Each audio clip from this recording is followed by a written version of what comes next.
नमस्कार, आप देख रहे हैं न्यूज 31 उत्तराखंड। मैं हूं आपके साथ नैना। वक्त हो चुका है बागेश्वर की अहम खबरों का, तो चलिए शुरू करते हैं खबरों का सिलसिला। बागेश्वर में जिलाधिकारी विनीत कुमार की अध्यक्षता में मनरेगा योजना की समीक्षा बैठक का आयोजन किया गया। इस दौरान बैठक में जिलाधिकारी ने अधिकारियों को 150 दिन का रोजगार दिए जाने के लिए बेहतर कार्य योजना तैयार करने के निर्देश दिए। साथ ही उन्होंने अधिकारियों को मनरेगा में जिले को पहले स्थान पर लाने के लिए गंभीरता से काम करने की हिदायत दी है। बागेश्वर के कांडा में आज एक बुलेरो के पलटने का मामला सामने आया है। बता दें कि शिशु मंदिर और ग्रामीण बैंक के बीच सैरी गांव के पास एक बुलेरो के पलटने से वाहन चालक को हल्की चोटें आई हैं। हालांकि इस दौरान जान माल का नुकसान नहीं हुआ, लेकिन घटना में गाड़ी पूरी तरह से क्षतिग्रस्त हो गई है। 3 तारीख की शाम को तल्ला कमेटी देवी में एक बुलेरो अनियंत्रित होकर नीचे गिरी है और हम भी ऊपर खड़े थे। हमें पता नहीं लगा कि गाड़ी इतनी ओवर रेस होगी, गोली होगी और थोड़ा सा रोड से लुढ़क गई है। उसमें ज़्यादा चोट किसी को नहीं आई है क्योंकि रोड से थोड़े नीचे गई है। सब सुरक्षित, वाहन चालक भी सुरक्षित है, एक पैसेंजर था वो भी सुरक्षित है। उसी समय निकल आए थे बाहर। कहाँ की गाड़ी कहाँ से जा रही थी? गाड़ी मझगांव की थी और उसमें शेरी के ड्राइवर थे और गाड़ी घर को जा रही थी। बागेश्वर के धपोला सेरा गांव में आग लगने से एक ग्रामीण के घास के 8 गट्ठर जलकर खाक हो गए। वहीं ग्रामीण ने घास की अनुमानित कीमत लगभग 20,000 बताई है। साथ ही पीड़ित परिवार ने प्रशासन से मदद की गुहार लगाई है। बागेश्वर में गरुड़ क्षेत्र के जंगलों में आग लगने से चारों तरफ धुंध छाई हुई है। दरअसल बीते कई दिनों से बैजनाथ रेंज और गणखेत रेंज के जंगल लगातार जल रहे हैं, जिससे कात्यूरी घाटी में चारों तरफ धुंध छाई हुई है। इस दौरान ग्रामीणों ने बताया कि वन विभाग की लापरवाही से लाखों की वन संपदा को नुकसान हो रहा है। वहीं वन क्षेत्राधिकारी सुंदर सिंह नेगी ने आग लगाने वाले लोगों के खिलाफ कठोर कार्रवाई करने की बात कही है। गनीगांव के जंगलों में आग लगी है। नियामक द्वारा आग लगाई जा रही है, लेकिन जंगलों को बहुत नुकसान हो रहा है, जिससे पानी के स्रोत सूख रहे हैं। घास जंगल में बकरी जो बैल घास चरते हैं वो चारों तरफ नुकसान हो रहा है। इधर कुलाओं साइड भी लगी है। कुलाओं के जंगलों में भी भीषण आग लगी, तो शाम को धुआं आते दिखा रहा है। कोई भी इसको देखने को तैयार नहीं है। जंगल दीन दयाल है, पानी के स्रोत सब सूखते जा रहे हैं। छुटपुट घटनाएं हो रही हैं, लेकिन विभाग इसमें अभी फायर बाजार हमने ये फरवरी से रख दिए हैं, 15 फरवरी से, तो उसको कंट्रोल करने की कोशिश की जा रही है। छुटपुट घटनाएं अभी तो पिरूल नहीं गिरता है, कम होता है, लेकिन कारण ये भी है कि बारिश बहुत टाइम से नहीं हुई है, ये भी एक कारण है। और जंगलों में घास जो पहले से आदमी गांव वाले ले जाते थे, पिरूल ले जाते थे, अब जानवर पालना छोड़ दिया है। इसकी वजह से डंप पड़ा हुआ है, तो घटनाएँ कुछ वृद्धि हुई है इसमें। तो लेकिन फ़िलहाल अभी तो ऐसा नहीं है। मई जून में जून 15 बाद पिरूल गिरना जब नया शुरू होगा तभी ये आग की घटनाएं हो सकता है कि वृद्धि हो। अभी तो लगभग छुटपुट है, तो नियंत्रण में टाइमली हो जा रहा है। बागेश्वर के कांडा में शहरी से लेकर जाखनी तक सड़क का कटान अधर में लटका हुआ है। दरअसल इस सड़क को लेकर ग्रामीणों की ओर से लगातार विवाद किया जा रहा है, जिसमें कुछ ग्रामीणों ने सड़क को लेकर विरोध किया है, तो कई लोग इसकी मांग कर रहे हैं, जिसके चलते सड़क के कटान का काम बीच में ही रुका हुआ है। इस दौरान विभागीय अधिकारियों ने जिलाधिकारी के निर्देश अनुसार सड़क का कटान करवाने की बात कही है।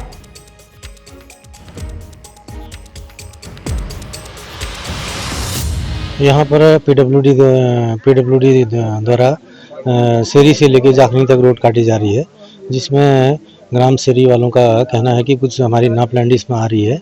इसमें इनको विरोध जताया जा रहा है और इसके शांति व्यवस्था के दृष्टिगत मैं भी मौके पर आया हूँ और फिलहाल शांति व्यवस्था बनी हुई है। देखिए, मैं एक शिक्षक होने के नाते मैं इस पक्ष में हूँ कि ये सड़क बने, क्योंकि इसी सड़क मार्ग में 2-3 गधेरे पड़ते हैं। बरसात के टाइम में छोटे छोटे करीब 15-20 बच्चे विद्यालय जाते हैं, तो उन बच्चों की मैंने स्थिति देख रखी है इस सड़क न होने के कारण, क्योंकि वहाँ पे जो है बच्चों को बरसात में जोंक लगते हैं, गधेरे आते हैं। और दूसरी बात रही कि इसमें जब महिलाओं को प्रसव पीड़ा उठती है या कोई बीमार होता है घरों में, तो बड़ी दिक्कत होती है। विकास खंड कपकोट तहसील कांडा हमारे ग्राम पंचायत में शेरी से किलोमीटर 1 से मझगांव रंगथरा चौनाला 2 किलोमीटर रोड का निर्माण किया जा रहा है, जिसमें हमारे क्षेत्र के पूरा आपदाग्रस्त होगा रहा है। ग्राम पंचायत क्षेत्र के 4 तोग आ रहे हैं, आपदाग्रस्त होगा आ रहे हैं, और वन पंचायत के हजारों बांस के पेड़ आ रहे हैं, जिसमें पारंपरिक पेयजल स्रोत 3 पारंपरिक पेयजल स्रोत आ रहे हैं हमारे ग्राम पंचायत शेरी के, जिससे हमारी पूरी ग्राम पंचायत सब परिवारों को पानी से वंचित होने पड़ेगा इस रोड के कारण। ये रोड जो बन रही है 2015 में से स्वीकृत हुआ है। कमल देवी, रंगथरा, मझगांव, चौनाला। मझगांव और चौनाला में पहले से रोड है और ये लोगों ने हम लोगों से ग्राम जाखड़ी और शेरी से कोई अनुमति नहीं ली है, जबकि इस रोड का प्रपोज रोड का अधिकांश भाग शेरी से और जाखड़ी से गुजरता है। और वन विभाग में भी इन्होंने धांधली की है।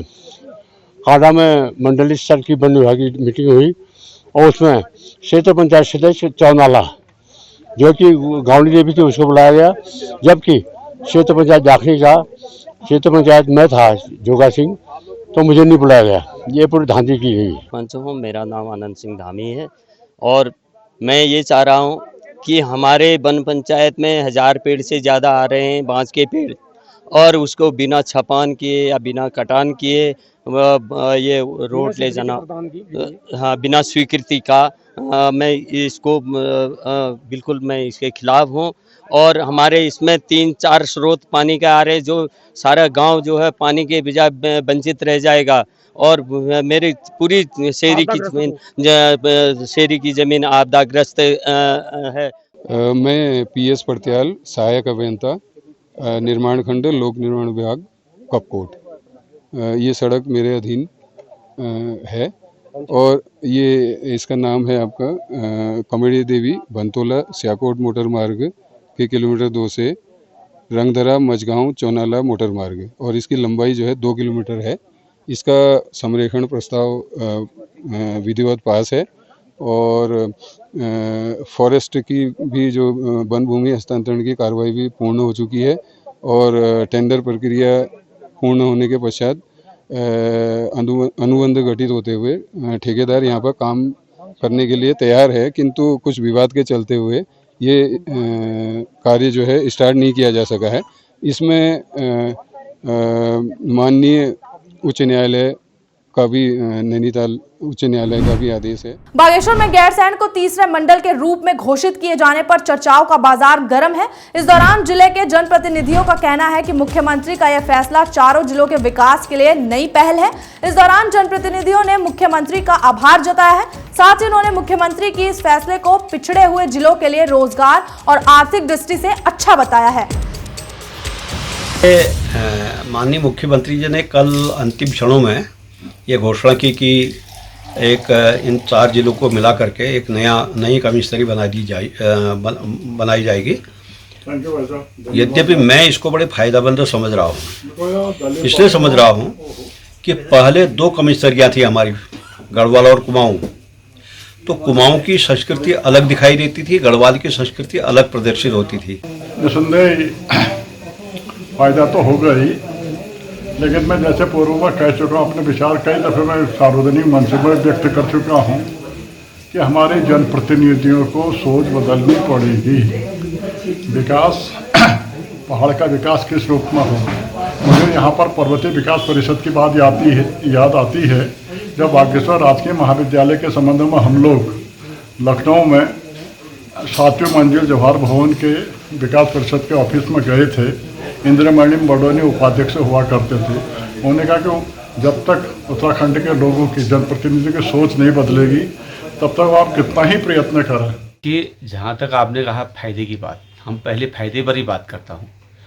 आज हम एक ही चीज़ कह रहे हैं कि गढ़वाल का विकास हो रहा है, गढ़वाल का विकास हो रहा है। सबके नज़र में एक ही बात है कि गढ़वाल का विकास हो रहा है। मैं तो बार बार कहता हूँ कि अगर गढ़वाल का विकास हो भी रहा है, लेकिन मुझे तो ज़्यादा खुशी इस बात की है कि अगर आज हम मंडल में चले गए, अब क्योंकि गढ़वाल के 2 जिले शामिल होने पर तो हम भी गढ़वाल के, हम भी कह सकते हैं कि कमिश्नरी में कि हमारे दोनों विकास हमारा क्यों नहीं हो रहा है। ये तो प्लस पॉइंट है। और जहाँ तक आप कर भाई मंडल बनने से कुछ न कुछ तो प्लस पॉइंट है, उसमें रोजगार तो बढ़ेगा किसी के क्षेत्र में। सर्वप्रथम तो मैं गैरसैंण मंडल के सभी जनता को बहुत बहुत बधाई एवं शुभकामनाएँ देता हूँ, क्योंकि ये नया मंडल होने से एक काफ़ी अच्छा प्रभाव रहेगा इस मंडल का। मैं इतना बताऊंगा कि जिस प्रकार हमारा बागेश्वर पहले ज़िला नहीं था, ज़िला बनने के बाद काफ़ी ज़्यादा विकास कार्य हुए। तो उसी प्रकार आज ये तीसरा मंडल बनने पर मैं प्रदेश सरकार का बहुत बहुत धन्यवाद आभार प्रदर्शित करूंगा कि आपने तीसरा मंडल बनाया, क्योंकि ये तीसरा मंडल पहले पूरे प्रदेश सरकार का जो बजट होता था वो 2 मंडलों में विभाजित होता था, लेकिन अब ऐसा होगा कि प्रदेश सरकार का जो भी बजट होगा तीसरे मंडल में भी विभाजित होगा। इससे हमारे क्षेत्र में काफ़ी विकास के नए आयाम होंगे। फिलहाल बागेश्वर बुलेटिन में सिर्फ इतना ही। तब तक के लिए देखते रहिए News 31 उत्तराखंड। नमस्कार।